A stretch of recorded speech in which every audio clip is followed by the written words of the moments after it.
Сәлеметсіздер ме, құрметті тыңдаушылар. Біздің келесі лекциямыздың тақырыбы лидерліктің стильдері. Жоспар бойынша лидерлік стилінің көшбасшылық стиль туралы және оның мәні мен маңызын, стильдің қалыптасуы және көшбасшылық стильдеріндегі қатысты теориялар мен олардың салыстырмалы талдауын жасап, және осы көшбасшылық стилін қалыптастыру жолдарын қарастыратын боламыз.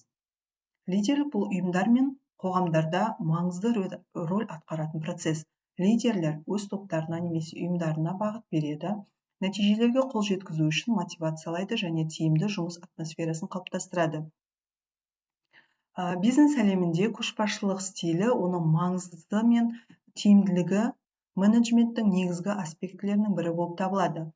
Көшбасшының стилі компанияның мәдениетін, жұмыс өнімділігін, қызметкерлердің мотивациясын және ұйым ішіндегі қатынастарды қалыптастыруда үлкен роль атқарады.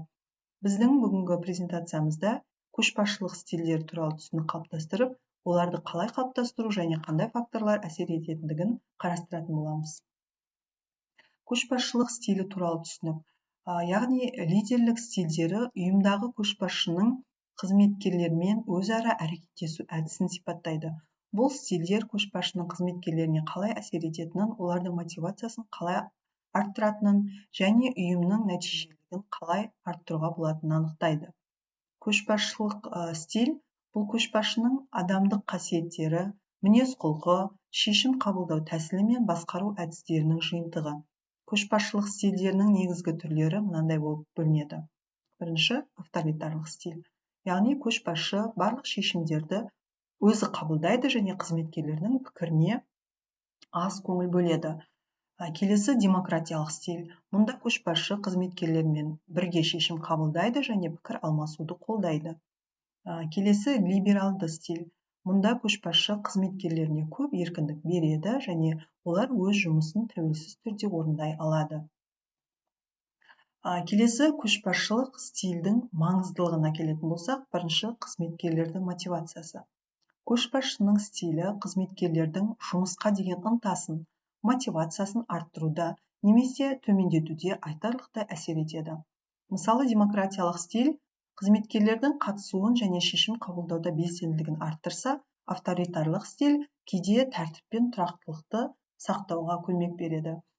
Ал ұйымдық мәдениетте көшбасшының стилі ұйымдағы жалпы мәдениетті қалыптастырады. Демократиялық стиль ашықтық пен ынтымақтастықты ынталандырса, ал авторитарлық стиль көбінесе тәртіпке, ережеге және нормаларға негізделеді. Нәтижелер мен өнімділікке келетін болсақ, мұнда әрбір стиль өз кезегінде жұмыстың нәтижелілігі мен тиімділігіне ықпал етеді. Мысалы, авторитарлық стиль қысқа мерзімді нәтижеге жетуге мүмкіндік берсе, демократиялық стиль ұзақ мерзімді тұрақтылық пен қызметкерлердің адалдығын қалыптастырады.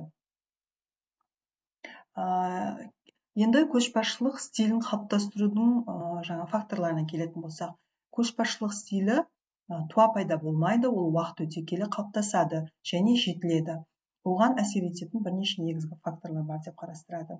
Олар қандай факторлар дейтін болсақ, ол жеке қасиеттер, ұйым құрылымы, қызметкерлердің сипаты және сыртқы жағдайлары.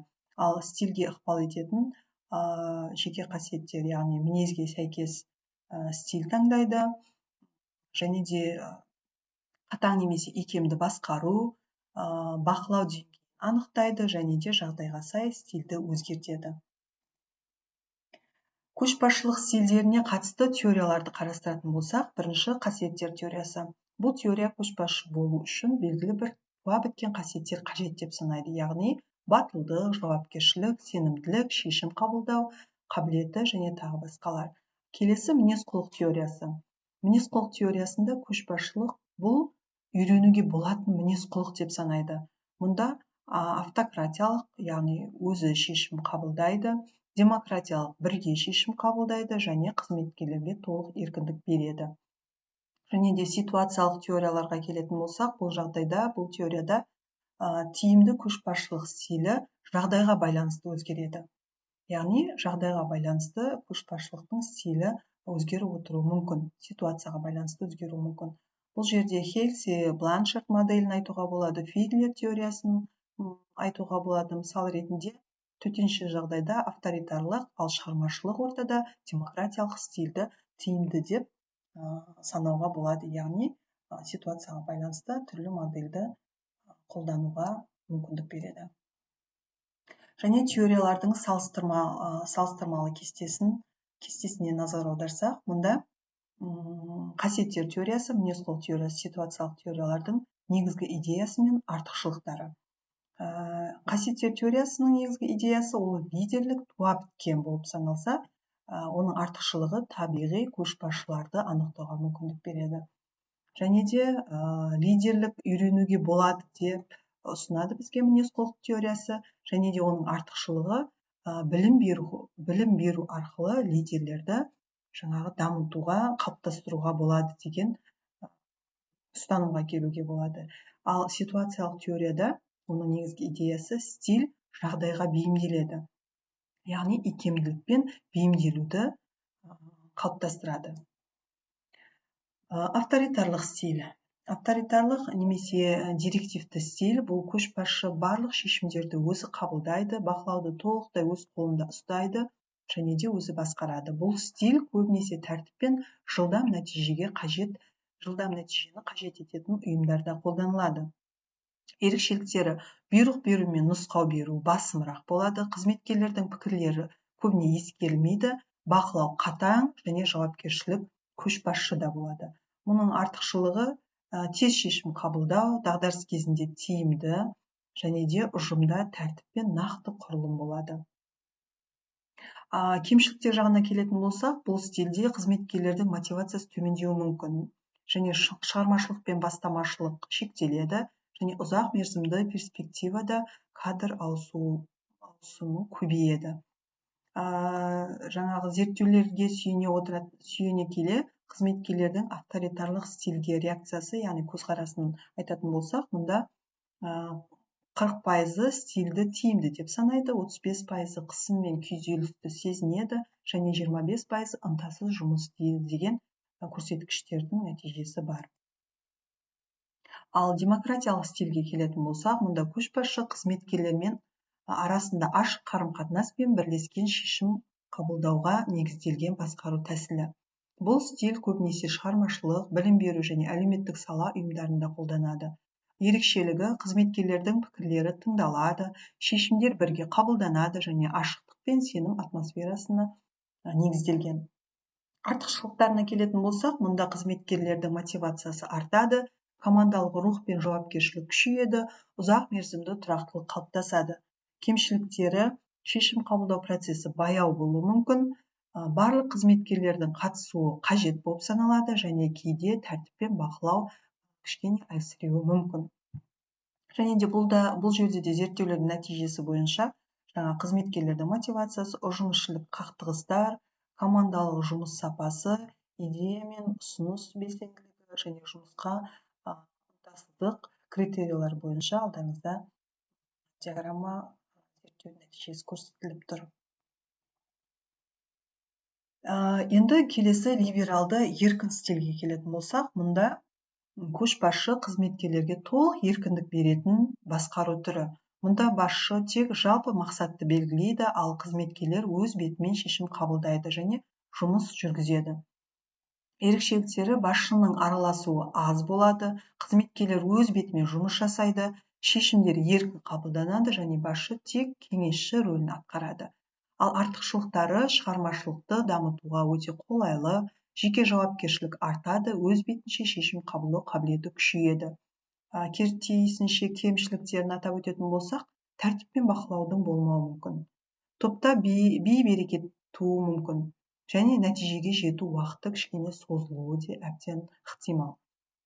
Бұл жерде де алдарыңызда ең жоғары көрсеткіш ол жаңа шығармашылық белсенділікке беріліп тұр және қызметкерлердің жауапкершілігін арттырады және жұмыс үдерісінің жүйелілігіне. Одан кейін бақылау мен тәртіп деңгейі соңғы көрсеткіште қызмет нәтижесінің тұрақтылығы дейді. Яғни еркіндік берген кезде осындай көрсеткіштердің нәтижесі көрсетуі мүмкін. Және көшбасшылық стильдерінің салыстырмалы талдауы. Төменде бірнеше 6 көрсеткіш бойынша көрсетіліп тұр. Яғни шешім қабылдау қызметкерлердің пікірі жағынан, бақылау деңгейі жағынан, мотивация, шығармашылық және қолданылатын орта ретінде. Мысалға, бірінші авторитарлықты алатын болсақ, авторитарлық стильде басшы жалғыз, шешім қабылдауда басшы жалғыз, ал демократиялық стильде бірлеседі, ал либералды стильде көбінесе қызметкерлер өздері шешім қабылдайды. Қызметкерлердің пікірі ретінде авторитарлық қызметкерлердің пікірі ескерілмейді, демократиялықта олардың пікірі өте маңызды, ал либералды стильде ол еркін түрде. Бақылау деңгейіне келетін болса, авторитарлықта қатаң, демократиялық стильде орташа, либералдық стильде әлсіз. Мотивация жағынан авторитарлықта төмендеуі мүмкін мотивация, демократиялықта жоғарылауы мүмкін, ал либералды стильде ол жеке деңгейде қарастырады, яғни еркін түрде болғандықтан жеке деңгейде. Шығармашылық авторитарлық стильде шектелген, демократиялық стильде ол ынталандырылады, ал либералды стильде ол еркін дамиды. Қолданылатын орта бойынша авторитарлық стильде дағдарыстық әскери болуы мүмкін, демократиялықта әлеуметтік білім беру ортасында көбірек қолданылады, ал либералды стиль ғылыми зерттеу, өнеркәсіпте жиі тиімді қолданылуы мүмкін. Көшбасшылық стилін қалыптастыру жолдары: бірінші, өзін өзі тану және талдау, яғни өз мінез құлқын, эмоцияларын басқару тәсілін түсіну, күшті және әлсіз жақтарын анықтау. Екінші, кері байланыс алу, қызметкерлерден пікір алу, ішкі рефлексия арқылы даму.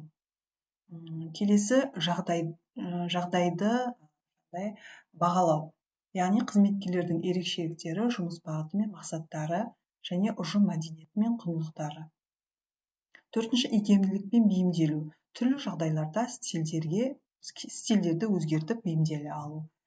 Бесінші, үздіксіз оқыту мен тәжірибе, яғни лидерлік тренингтеріне қатысу, бизнес коучинг және де басқару тәжірибесі арқылы дамып отыр.